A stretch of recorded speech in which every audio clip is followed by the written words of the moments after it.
ஆன்மீக கலசம் வாழ்க்கை ஜோதிடர் திரு பி. முகுந்தன் முரளி.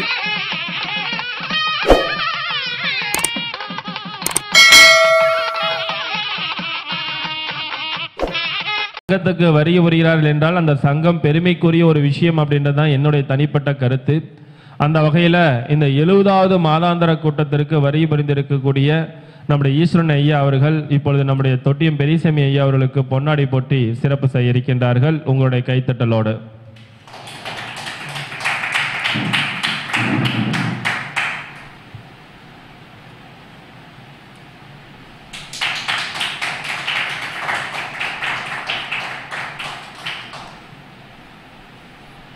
அடுத்தபடியாக நம்முடைய சௌரிராஜன் ஐயா அவர்கள் இப்பொழுது சிறப்புரை ஆற்ற இருக்கின்றார். மரபணு ஜோதிடத்தினை பற்றி மிகப்பெரிய ஒரு அற்புதமான ஒரு விளக்கத்தையும் அதன் மூலமாக பலன்கள் எவ்வாறு எளிமையான முறையில் சொல்ல முடியும் அப்படின்ற ஒரு விஷயத்தையும் அழகான முறையில் அற்புதமான முறையில் விளக்கத்தை கொடுக்க வருகின்றார். நம்முடைய மரபணு ஜோதிடர் என்று அன்போடு அழைக்கக்கூடிய நம்முடைய ஆசிரியராக இருந்து ஜோதிடத்தின் மேல் அளவு கடந்த காதல் கொண்டு தொடர்ந்து ஒவ்வொரு நிகழ்ச்சியிலும் அற்புதமான ஒரு கருத்துக்களை பதிவு செய்து கொண்டு வருகின்றார். நம்முடைய சௌரிராஜன் ஐயா அவர்கள் இப்பொழுது பேச வருமாறு வருக வருக என அன்போடு அழைக்கின்றோம். ஸ்ரீராமஜெயம் ஸ்ரீராமஜெயம் ஸ்ரீராமஜெயம். தடித்த ஒரு மகனை தந்தை என்று அடித்தால் தாய் உடன் அணைப்பள். தாய் அடித்தால் பிடித்த ஒரு தந்தை அணைப்பன். இங்கு எனக்கு பேசிய தந்தையும் தாயும் பொடித்திருமேனி அம்பலத்து ஆடும் புனித நீ ஆதலால் என்னை அடித்தது போதும் அணைத்திடல் வேண்டும் அம்மையப்பா இனி ஆட்சி.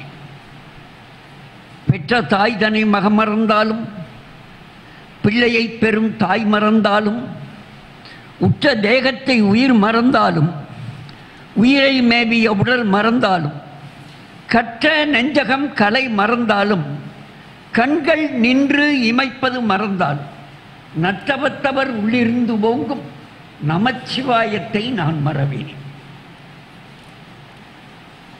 உலக சமாதான மகரிஷி சேவா அறக்கட்டளை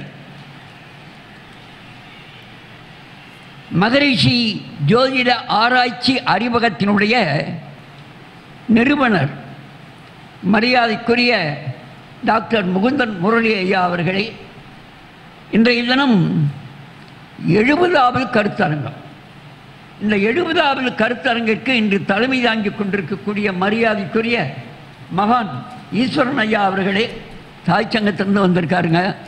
அதனால் அவரை ரொம்ப பயபக்தியோடு நாம் நினைக்க வேண்டிய கடமை நமக்கு இருக்குங்கிறத நினைவுபடுத்திட்டு, என்ன கேட்டிங்கன்னா ஜோதிடத்தினுடைய வித்தை அங்கேருந்து தான் எல்லாமே பெறப்பட்டிருக்குங்கிற காரணத்தினால அதை சொல்ல வேண்டியதாக இருக்குது.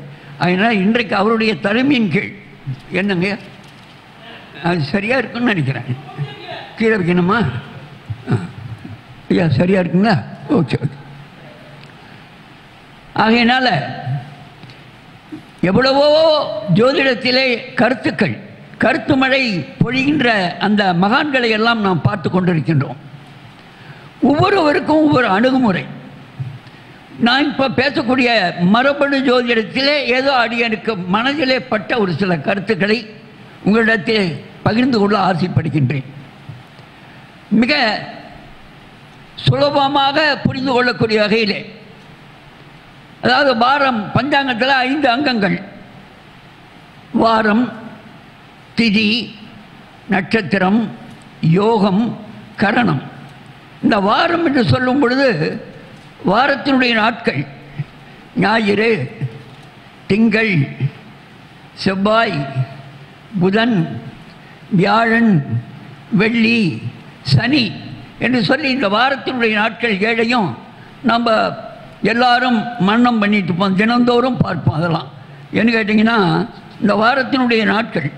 அதே நேரத்தில் இந்த ஹோரைகள், இந்த ஹோரைகளையும் நாம் தெரிஞ்சு வைத்திருப்போம். ஏன்னா ஜோதிடர்களுக்கெல்லாம் ஹோரைகளை பார்த்து அவர்கள் பல நிகழ்வுகளுக்கு அந்த ஹோரைகளை பயன்படுத்தி கொண்டிருக்கின்றார்கள். குறிப்பாக கிழமைக்கும் ஹோரைக்கும் உள்ள தொடர்பை சொல்ல வேண்டும் என்பதற்காக இப்பொழுது இதனை நான் இப்பொழுது சொல்லிக் கொண்டிருக்கின்றேன். ஹோரைகள் என்று சொன்னாலே நமக்கு தெரியும். உதாரணமாக சூரியன் ஹோரை, சூரியன் ஹோரை. அதே நேரத்தில் சூரியன் ஹோரைக்கு அடுத்து சுக்கரன் ஹோரை, சுக்கரன் ஹோரைக்கு அடுத்து புதன் ஹோரை, புதன் ஹோரைக்கு அடுத்து சந்திரன் ஹோரை, சந்திரன் ஹோரைக்கு அடுத்து சனி ஹோரை, சனி ஹோரைக்கு அடுத்து குரு ஹோரை, குரு ஹோரைக்கு அடுத்து செவ்வாய் ஹோரை. இப்படி வரிசைப்படுத்தப்பட்டு இருக்கும். சரியாகத்தான் சொல்லிட்டு நினைக்கிறேன். அடியனுக்கு 80 வயது ஆயிடுச்சுங்க.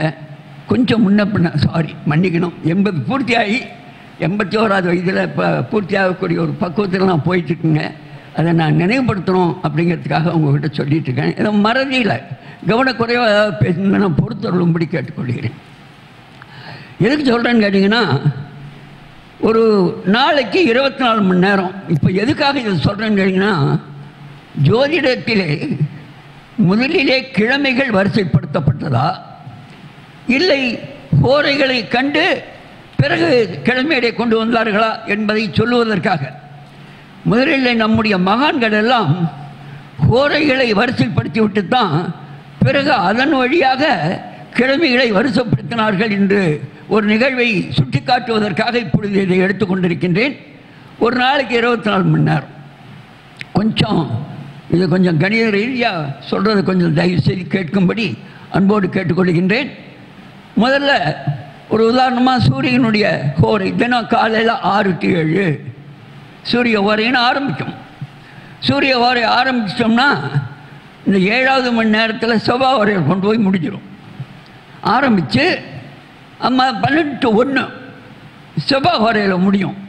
மறுபடியும் 1 to 2 அப்படின்னா மறுபடியும் சூரிய ஹோரை ஆரம்பிக்கும். இப்படி மத்தியானத்துக்கு அப்புறம் இரவில் வந்து 8 to அங்கிற முறையில் 8 மணியில் அந்த சூரிய ஹோரையும் மறுபடியும் தொடரும்.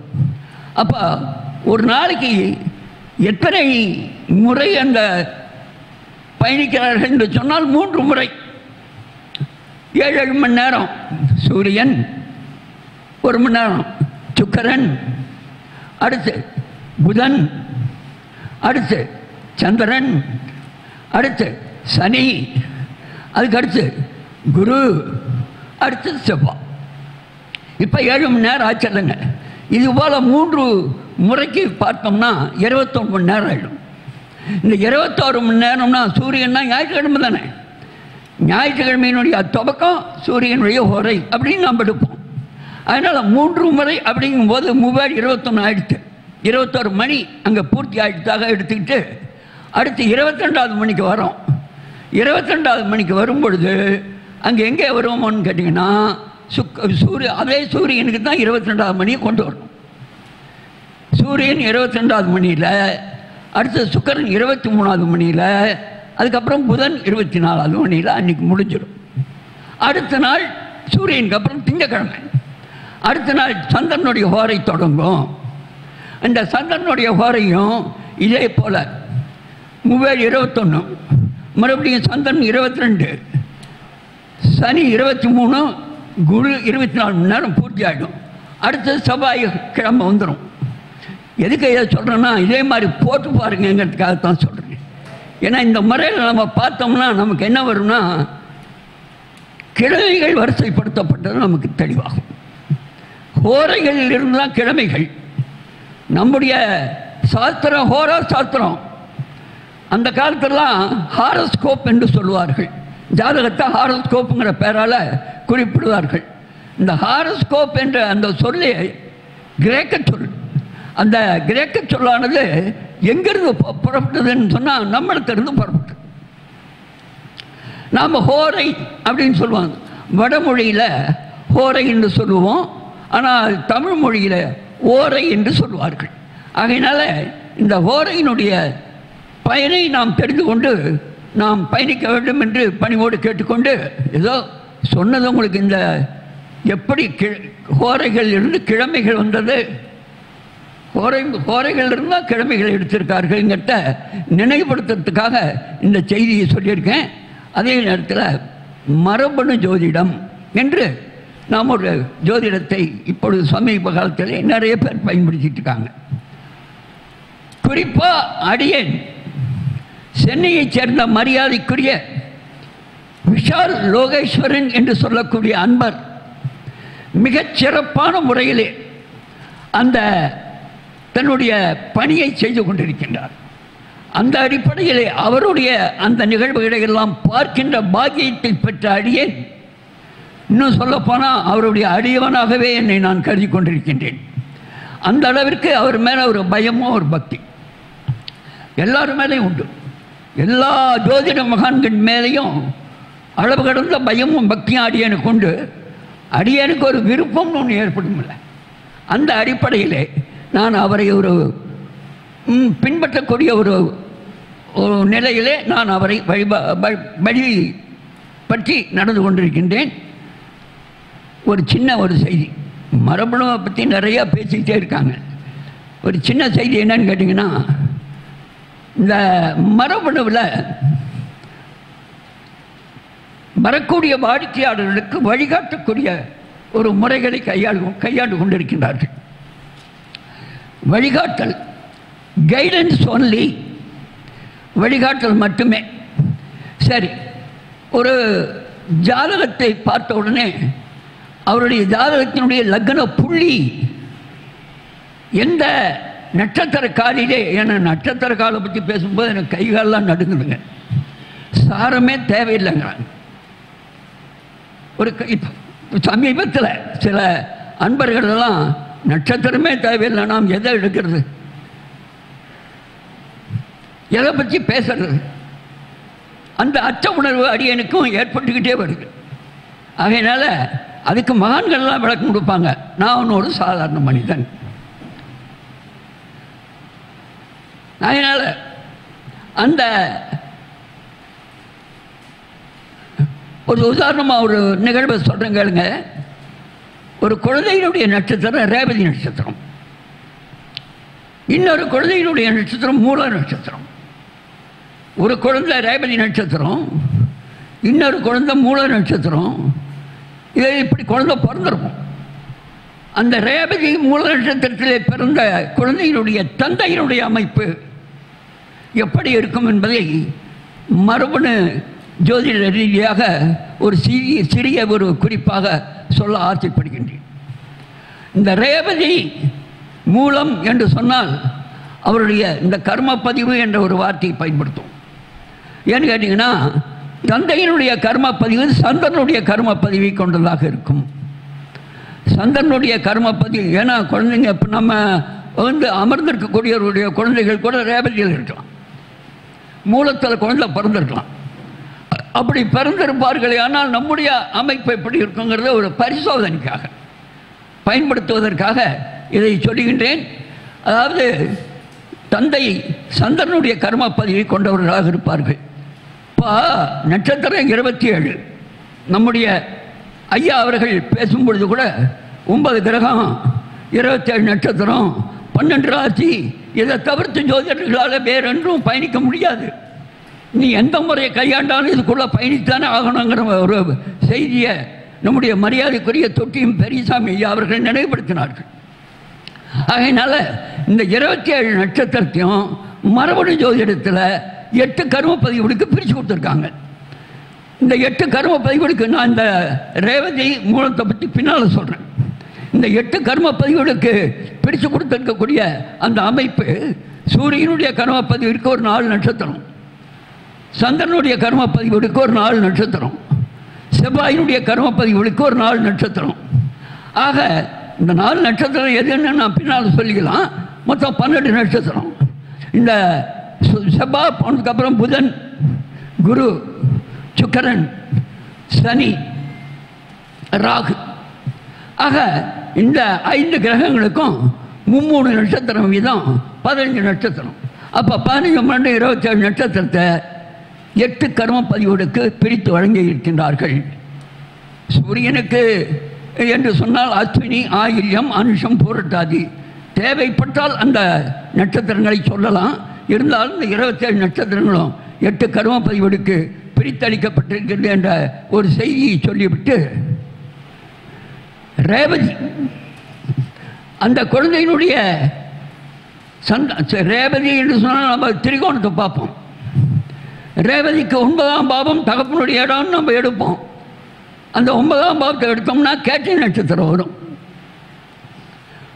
மூலம் என்று சொன்னால் அங்கே மகம் நட்சத்திரத்தை எடுப்போம் 9ஆம் பாவத்தில். இப்போ குழந்தையினுடைய நட்சத்திரம் ரேவதி, இன்னொரு குழந்தையினுடைய நட்சத்திரம் மகம் மூலம்னு சொன்னோம் இல்லைங்களா? அவங்களுடைய தந்தையினுடைய அமைப்பு எப்படி இருக்குங்கிறத இப்போ ஒரு 2 வார்த்தையில் சொல்கிறேங்க. சந்திரனுடைய கர்ம பதிவை கொண்டு அந்த தந்தையினுடைய ஜாதக அமைப்பு விளங்கும். இப்போ தந்தையினுடைய அமைப்புன்னு சொன்னால் அந்த சந்திரனுடைய கர்ம பதிவுக்கு ஒரு 4 நட்சத்திரம் சொல்லியிருக்காங்க. பரணி, மகம், கேட்டை, உத்திரட்டாதி.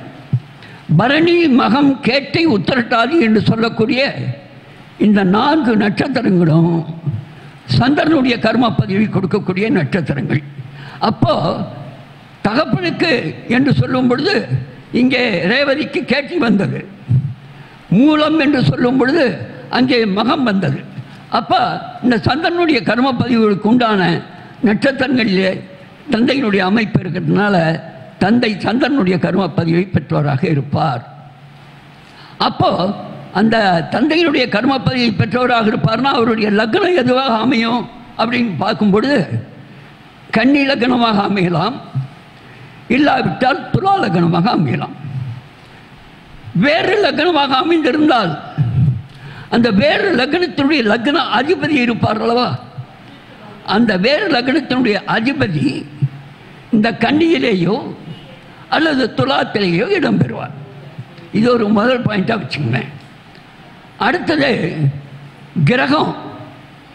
கிரகம் என்று சொன்னால் லக்னத்திலேயே சுக்கிரன் இருப்பார், இல்லை என்று சொன்னால் லக்னத்திலேயே சந்திரன் இருப்பார். தந்தையினுடைய ஜாதகத்திலே லக்னத்திலேயே சுக்கிரன் இருப்பார், இல்லை என்று சொன்னால் லக்னத்திலேயே ராகு இருப்பார்.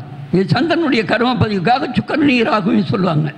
இந்த சுக்கிரனிய ராகுவும் சந்திரனுடைய கர்ம பதிவுக்கு கிரகமாக சொல்லப்படுவதற்கான காரணம் என்னன்னு கேட்டிங்கன்னா, சுக்கிரன் பிறந்த நட்சத்திரம் மகம், ராகு பிறந்த நட்சத்திரம் பரணி. இந்த மகமும் பரணியும் சந்திரனுடைய கர்ம பதிவை கொடுக்கக்கூடிய நட்சத்திரங்கள் 4 வரும். ஆகையினால இந்த சுக்கிரனிய ராகுவையும் அந்த லக்னத்தில் இடம்பெறுவார்கள்.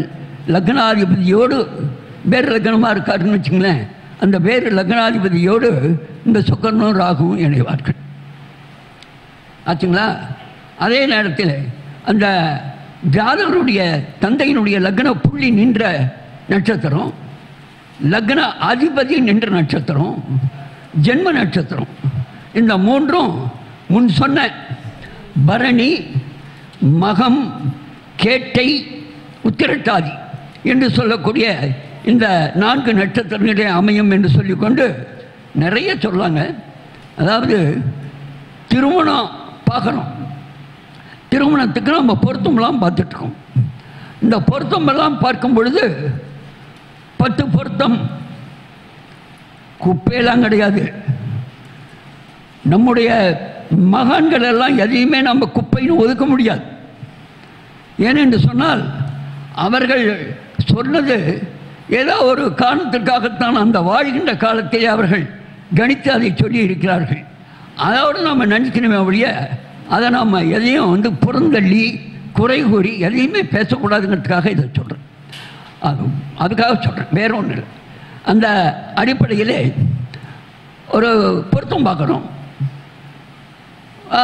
எவ்வளவோ விஷயங்கள், அதாவது இந்த பொருத்தம் பார்க்கும்பொழுது ஜாதகத்தோடு ஜாதகத்தை பொருத்தி பார்த்து லக்னம் 6, 8 இருக்கா, பல கோணங்களில் ஒவ்வொருத்தருக்கும் அவரவர்களுக்கு மனதிற்கு உட்பட்ட நிலையிலே பல்வேறு கோணங்களிலே ஆய்வு செய்து பொருத்தத்தை அவர்கள் தேர்வு செய்வார்கள். இந்த மரபணு ஜோதிடத்தில் இந்த பொருத்தங்களை பார்ப்பதற்கு முன்னாலே ஒரு பணி ஒன்று செய்ய வேண்டியிருக்கிறது. பொருத்தங்கள் எல்லாம் பார்க்கலாம், அது 2வது நிலையில் பொருத்தம் பார்க்கணும். முதல் நிலையில் என்ன பண்ணணும்னு கேட்டிங்கன்னா, கொடுப்பினை உண்டா, இந்த ஜாதகத்துக்கு இந்த ஜாதகம் கொடுப்பினை இருக்கா என்பதை நாம் பார்க்க வேண்டும். ஒரே ஒரு நட்சத்திரம் யாராவது ஒன்று சொன்னீங்கன்னா நல்லாயிருக்கும். முயற்சி பண்ணி பார்க்கலாம். எப்படிம்மா சொல்லுங்கள். ஏதாவது ஒரு நட்சத்திரம் பொண்ணோட ஒரு பொண்ணுடைய நட்சத்திரம் ஐயா கேட்டேன்னு ஒரு வார்த்தை சொல்லியிருக்காரு. நம்ம அவர் சொன்னதே நாம் எடுத்துக்குவோமே. ஏன்னா நம்ம உதாரணத்துக்கு ஒரு சொல்லும்பொழுது கொடுப்பினை எப்படி அறிவது என்பதற்காக வேற ஒன்றும் இல்லை. ஐயா கேட்டேங்கிற ஒரு நட்சத்திரம் சொல்லியிருக்காருங்க. கேட்டேங்கிறது 4 பாதம், விருச்சிகத்தில் இருக்கக்கூடிய நட்சத்திரம் இல்லைங்களா? சரி, இந்த விருச்சிகத்தில் இருக்கக்கூடிய நட்சத்திரம் 4 பாதம். அது எதற்கு அப்புறம் வருதுன்னு கேட்டிங்கன்னா, விசாக 4ஆம் பாதம், அனுஷம் 4 பாதம், 5 பாதத்துக்கு அடுத்து 6ஆம் பாதத்திலிருந்து இந்த கேட்டம் தொடங்கும். உண்டுங்களா? நம்ம எப்படி எடுக்கணுங்கிறதுக்காக நினைவுபடுத்துகிறேன். இப்போ 7வது பாவத்துக்கு நம்ம நேராக போகணும். இப்போ கொடுப்பினை காண்பதற்கு, இந்த கேட்டையினுடைய நட்சத்திரத்தினுடைய கொடுப்பினை காண்பதற்கு 7ஆம் பாவத்துக்கு நம்ம நேராக போனோம்னா, நம்ம விருச்சிகத்திலிருந்து நேராக பார்த்தோம்னா உங்களுக்கு ரிஷபம் வரும். சரியாக சொல்லணும்னு பார்த்துக்குங்க. ஏன்னா அங்கே மாற்றி சொல்லிடக்கூடாது. விருச்சிகத்திலிருந்து நேராக 7ஆம் பாவம் உங்களுக்கு ரிஷபம். அந்த ரிஷபத்தில் இருக்கக்கூடிய ரிஷபத்தில் கிருத்திகை 2ஆம் பாதம், 3ஆம் பாதம், 4ஆம் பாதம் தொடக்கம் தானே. கிருத்திகை 2ஆம் பாதம், 3ஆம் பாதம், 4ஆம் பாதம், ரோகிணி 1ஆம் பாதம், 2ஆம் பாதம். இப்போ இந்த 5 பாதங்களையும் கடந்து அங்கே சொன்னேன் கேட்டுச்சு, இந்த 5 பாதங்களையும் கடந்து ரோகிணி 3ஆம் பாதத்தையும் 4ஆம் பாதத்தையும் எடுக்கணும். கொஞ்சம் குழப்பமா இருக்கும். எனக்கே குழப்பமாக தான் இருக்கேன். இருக்கட்டும், பரவாயில்ல. சொல்கிறது அந்த கேட்டை நட்சத்திரம் 4ஆம் பாதத்தில் 1ஆம் பாதத்துக்கு 2ஆம் பாதத்துக்கு எடுக்கணும். அந்த கேட்டை நட்சத்திரம் 1ஆம் பாதத்துக்கு 2ஆம் பாதத்துக்கும், ரோகிணி நட்சத்திரம் 3ஆம் பாதத்தையும் 4ஆம் பாதத்தையும் எடுக்கணும். அதுக்கப்புறம் கேட்டை நட்சத்திரத்துக்கு 3ஆம் பாதத்துக்கு 4ஆம் பாதத்துக்கும், மிருகசீரிஷம் 1ஆம் பாதத்தையும் 2ஆம் பாதத்தையும் எடுக்கணும். இப்போ இந்த 4 பாதத்துக்கு அந்த 4 பாதத்தை அங்கே ஜாயின் பண்ணணும். அப்படி பண்ணோம்னா உங்களுக்கு ரோகிணி அப்படின்னு சொன்னோம்னா அது எதனுடைய கர்ம பதிவுன்னு கேட்டிங்கன்னா, ரோகிணிங்கிறது புதனுடைய கர்ம பதிவை கொண்டது. ரோகிணிங்கிறது புதனுடைய கர்ம பதிவை கொண்டது. அதே நேரத்தில் மிருகசீரிஷம் என்று சொல்லக்கூடியது குருவனுடைய கர்ம பதிவை கொண்டது. அப்போ வரக்கூடிய அந்த பெண்ணாக இருந்தால் கணவனுக்கோ அல்லது மனைவிக்கோ புதனுடைய கர்ம பதிவும் குருவனுடைய கர்ம பதிவும் அமையணும் என்பதை முதல்ல நாம் தெரிஞ்சுக்கணும், கொடுப்பினை அறிவதற்காக. இதை அறிஞ்சதுக்கப்புறம் இதுக்கு என்ன லக்னமாக அமையுங்கிறதும் முதல்ல பார்க்கணும். இந்த லக்னமாக அமையும் அப்படின்னு பார்க்கும்போது கடக லக்னமாக அமையும். ஏன்னு சொன்னீங்கன்னா, காலபுருஷன் 4ஆம் இடம் புதனுடைய கர்மப்பதியை கொடுக்கக்கூடிய வீடாக சொல்லப்பட்டிருக்கிறது ஆய்வில். அதனால் அந்த லக்னம் கடகமாக அமையும். அதே நேரத்தில் வேறு மிருகசீரிஷம்னு ஒரு நட்சத்திரத்தை கர்மப்பதிவாக வரும்னு சொன்னோம்ல, அங்கே குருவினுடைய கர்மப்பதிவாக வரும்னு சொன்னோம்லங்க. குருவுக்கு 3 வீடுகள் கர்மப்பதிவு கொடுக்கக்கூடிய வீடுகள்: மேஷம், ரிஷபம், சிம்மம். இந்த மேஷம், ரிஷபம், சிம்மம் ஆகிய வீடுகள் லக்னமாக அமையும். ஏதாவது ஒன்றும் இது அது வேண்டும் 3-4 சொல்லியிருக்கோம்னா இதில் ஏதாவது ஒன்றா அவங்களுடைய கணவனுடைய அந்த கொடுப்பினைக்கு உரிய லக்னமாக அமையும். லக்னத்தில் என்ன கிரகம் இருக்கணும் அப்படின்னு பார்க்கணும். ஏன்னா இப்போ சொன்னது பாவம் லக்னமாக அமையும் அப்படின்னு. என்ன கிரகம் அமையும் அப்படின்னு கேட்டிங்கன்னா, புதனுக்கு 4ஆம் பாவாதிபதி லக்னத்தில் இருக்கணும். 4ஆம் பாவாதிபதி லக்னத்தில் இருக்கணும். இல்லை என்றால் சூரியன், சந்திரன், செவ்வாய் இதில் ஏதாவது ஒரு கிரகம் லக்னத்தில் இருக்கும். அதுக்கு காரணம் என்னன்னு கேட்டிங்கன்னா, இப்போ சூரியன், சந்திரன், செவ்வாயை சொன்னதுக்கு காரணம் இந்த 3ம் குருவினுடைய கர்மப்பதியை கொடுக்கக்கூடிய கிரகங்கள். சூரியன் பிறந்த நட்சத்திரம் அர்த்தம், சந்திரன் பிறந்த நட்சத்திரம் மிருகசீரிஷம், செவ்வாய் பிறந்த நட்சத்திரம் உத்திராடம். ஆகையின் காரணத்தினாலே லக்னத்திலே இதை அந்த பெண்ணுக்கோ அல்லது ஆணுக்கோ லக்னத்திலே இந்த கிரகங்கள் இடம்பெறுவார்கள். இப்படி நாம் கொடுப்பினை அறிய வேண்டும். கொடுப்பினை அறிந்ததற்கு பிறகு நாம் பொருத்தம் பார்க்கணும். பொருத்தம் பார்த்து நம்ம பிறகு சொல்லலாம் அப்படிங்கிற மாதிரி.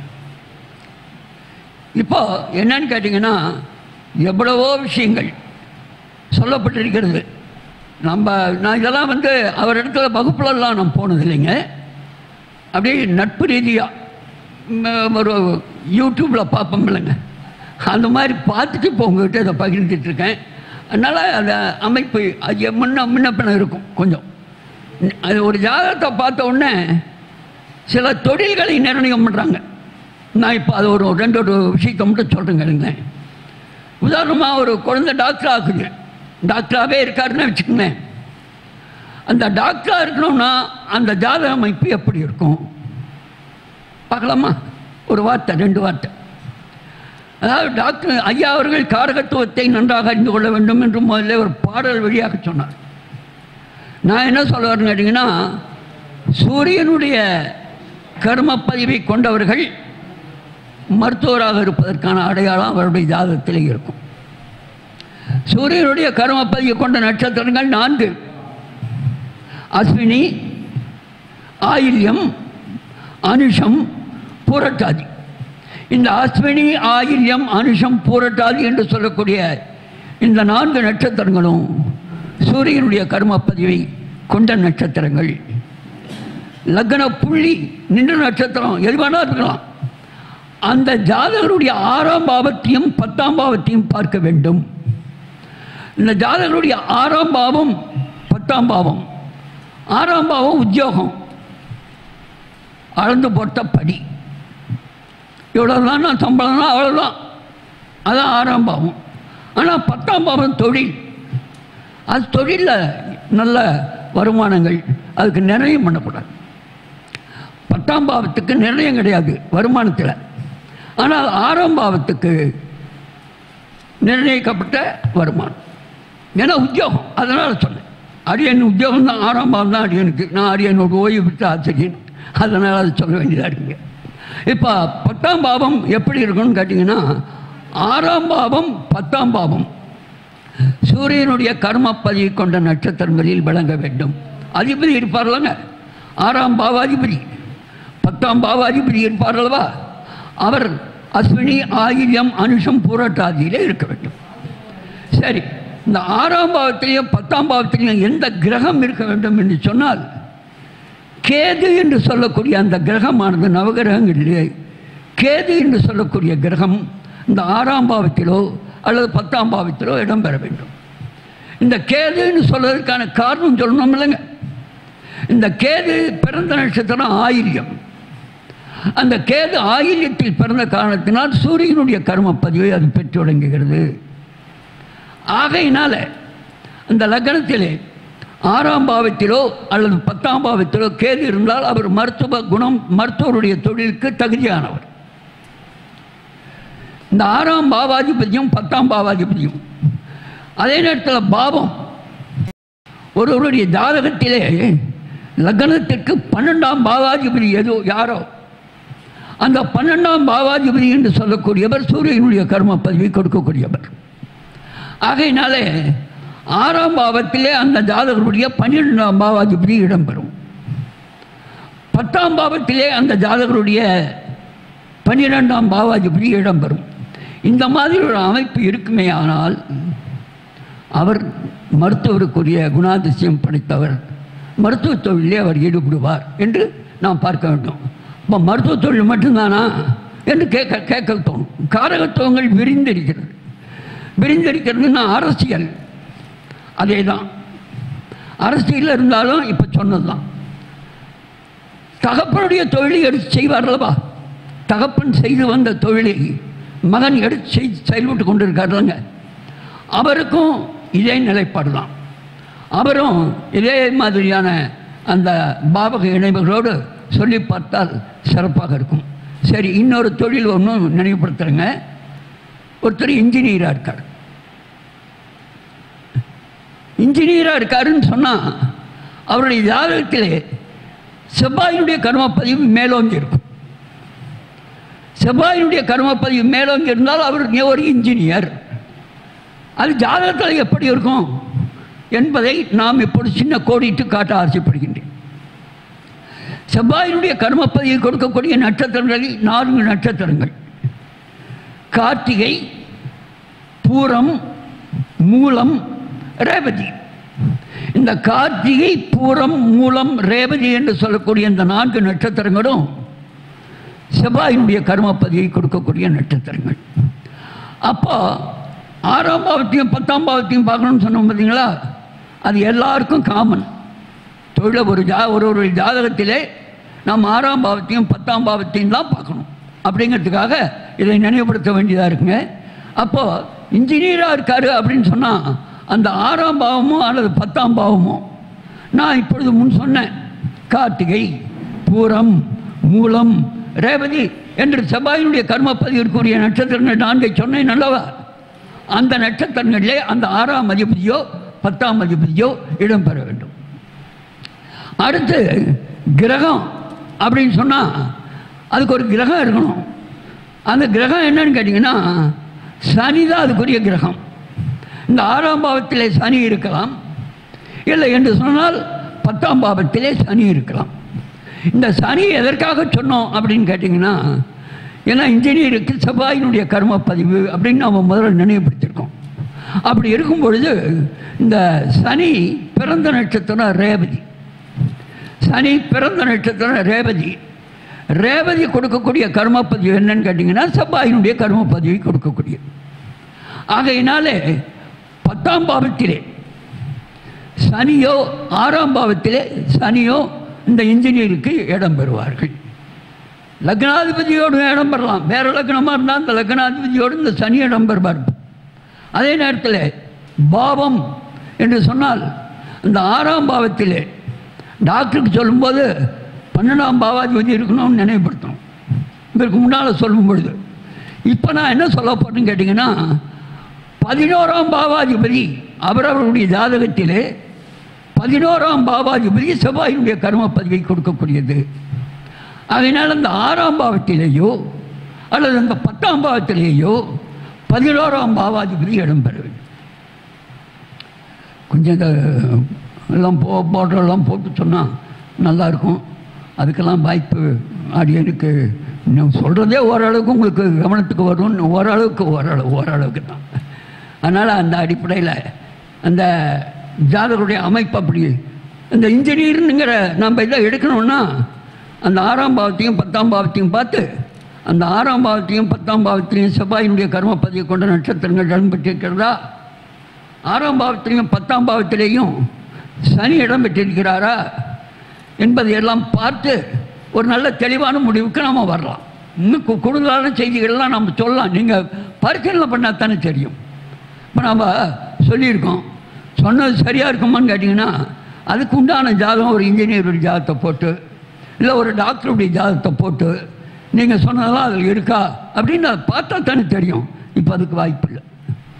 உங்கள்கிட்ட அந்த ஜாதகம்லாம் இருக்கும். ஏன்னு கேட்டிங்கன்னா ஒரு டாக்டருடைய ஜாதகம்லாம் இல்லாமல் இவ்வளோ நல்லா பார்த்துருப்பீங்க.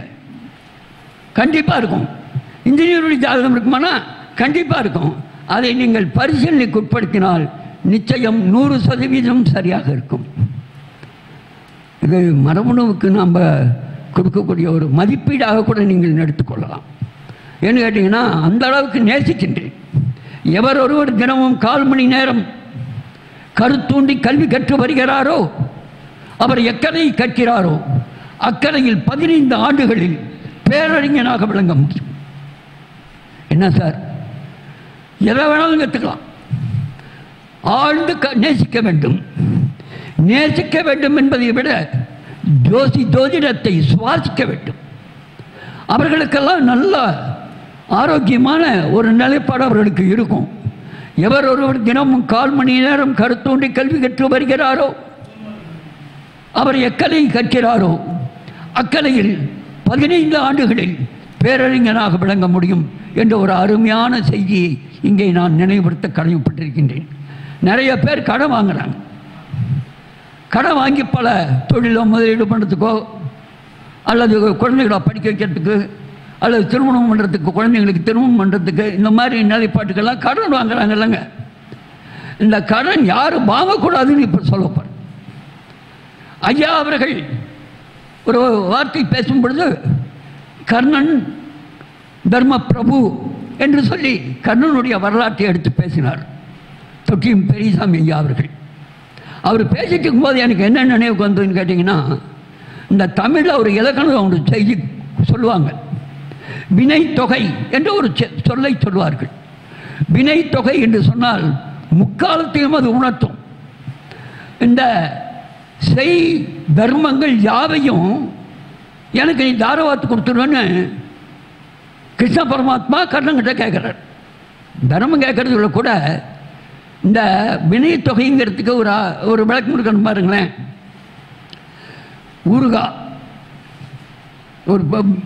ஊறுகாய் என்று சொல்லை வினைத்தொகைக்காக தமிழிலே சொல்வார்கள். ஏன்னு கேட்டிங்கன்னா, நேற்று அது ஊறிய காய், இன்று அது ஊறிக்கொண்டிருக்கக்கூடிய காய், நாளை அது ஊறக்கூடிய காய். ஆகையினால் முக்காலத்தையும் உணர்த்துவதாலே அதற்கு வினைத்தொகை என்று சொல்வார்கள். அதே போல கர்ணனிடத்தில் கிருஷ்ண பரமாத்மா தாரவாத்து அந்த இதை வாங்கினார் அல்லவா, அதுவும் தன்னுடைய குருதியினால் ரத்தத்தையே இதை வச்சு தாரவாக்கு சொன்னார் அல்லவா. அப்போ செய் தர்மங்கள் யாவும் அப்படின்னு வில்லிபுத்தூர் ஆழ்வார் ஒரு வார்த்தையை போடுவார். செய் தர்மம் அப்படின்னா இதுக்கு முன்னால் நீ செஞ்ச தர்மம், இப்போ நீ செஞ்சிட்டு இருக்கிற தர்மம், இந்த செய்து கொண்டிருக்கக்கூடிய தர்மத்தின் விளைவால் விளையக்கூடிய புண்ணியம். இதனால் எதிர்காலத்தில் ஒரு புண்ணியம் கிடைக்கும் இல்லைங்க. கிருஷ்ணனுக்கு நீ இப்போ தாரவாக்குற, இந்த தாரவாக்கத்தினுடைய பயனால் ஒரு புண்ணியம் விளையும் இல்லவா, அதையும் சேர்த்து கொடுத்துடுங்க கேட்டார். அதாங்க இருக்குது. அந்த பரிபூர்ணமாக அவரிடத்திலிருந்து அந்த தமிழ் அந்த வினைத்தொகைக்கு சொல்லும் பொழுது இதை நினைவுபடுத்த வேண்டும் என்பதற்காக சொன்னேன். புரட்டாதி நட்சத்திரக்காரர்கள், நன்றி நன்றி நன்றி நன்றி நன்றி. புரட்டாதி நட்சத்திரக்காரர்கள் கடன் வாங்கக்கூடாது. ஏன் கடன் வாங்கக்கூடாது? கர்ணனுடைய நட்சத்திரம் புரட்டாதி. அதே நேரத்தில் குபேரனுடைய நட்சத்திரமும் புரட்டாதி என்று புராணங்களிலே சொல்லப்பட்டிருக்கிறது. புரட்டாதி நட்சத்திரத்தினுடைய அந்த குபேரன் ஏழுமலையான் கோயிலில் இருக்கக்கூடிய வெங்கடாஜலபதிக்கு கடன் கொடுத்ததுனால இன்னி வரைக்கும் வட்டி மட்டும்தான் வசூல் பண்ணிட்டு இருக்காரு. அதில் அவரால் வசூல் பண்ண முடியல, எப்பவுமே முடியாது. ஆகையினால் புரட்டாதி நட்சத்திரக்காரர்கள் மறந்தும் கூட கடன் கொடுக்கவும் கூடாது, கடன் வாங்கவும் கூடாது என்று சொல்லிக்கொண்டு ஐயா நிறைவு பண்ணிக்கிறேங்க. இனிமையாக ஐயா மூந்தன்மொழியா அவனுடைய நிகழ்ச்சியில் நான் ஆரோக்கியமாக பேசுறதுக்கு என்ன அனுமதிப்பாருங்க. என்ன கேட்டிங்கன்னா, மற்றவங்களாம் பக்கத்தில் நின்றுட்டு மிரட்டுற மாதிரி பார்ப்பாங்க. நான் யாரையும் குறை சொல்கிறதா நினைக்காதீங்க. அந்த பேசக்கூடியவர்களுக்கு கொஞ்சம் சுதந்திரம் கொடுத்தா மனசில் இருக்கக்கூடிய செய்திகளை ஆரோக்கியமாக வெளிப்படுத்துவார்கள் என்ற ஒரு நல்ல செய்தியை சொல்லிக்கொண்டு ஐயா அவர்களை மனதார வணங்கி போற்றி உங்களுடைய பணி மேலும் மேலும் சிறக்க வேண்டும் என்று வாழ்த்தி இந்த வாய்ப்பிற்கு நன்றி கூறி விடைபெறுகிறேன். வணக்கம், நன்றி. எல்லாம் பயன்படும், அதை எப்படி நம்ம பயன்படுத்திக்கணும், எப்படி பயன்படுத்தக்கூடாது அப்படின்ற ஒரு விஷயத்தை அழகான முறையில் விளக்கத்தை கொடுத்த நம்முடைய சௌரிராஜன் ஐயா அவர்களுக்கு இப்பொழுது நம்முடைய ஆட்டியாம்பட்டி ஈஸ்வரன் ஐயா அவர்கள் இப்பொழுது பொன்னாடை போற்றி சிறப்பு செய்ய இருக்கின்றார். உங்களுடைய கைத்தட்டலோடு